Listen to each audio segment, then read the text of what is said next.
কুষ্টিয়া সদর উপজেলার বরতইল ইউনিয়নের খাজানগড় এলাকায় প্রায় ১,০০০ দুস্থ ও অসহায় পরিবারের মাঝে ঈদ উপহার হিসেবে শাড়ি ও লুঙ্গি বিতরণ করা হয়েছে। বাংলাদেশ জাতীয়তাবাদী সাংস্কৃতিক দলের কেন্দ্রীয় যুগ্ম সাধারণ সম্পাদক জনাব মিজানুর রহমান মজনুর উদ্যোগে এই মানবিক কর্মসূচির আয়োজন করা হয়। অনুষ্ঠানে খাজানগড় ২৩ সমাজের সকল সমাজপতি ও স্থানীয় গণ্যমান্য ব্যক্তিবর্গ উপস্থিত ছিলেন। তাদের তত্ত্বাবধানে অসহায় মানুষের মাঝে শাড়ি ও লুঙ্গি বিতরণ করা হয়।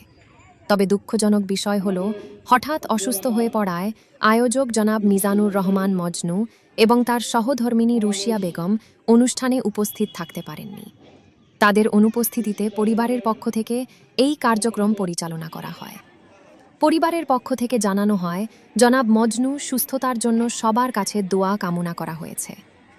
ঈদ উপহার পেয়ে উপকারভোগীরা সন্তোষ প্রকাশ করেন।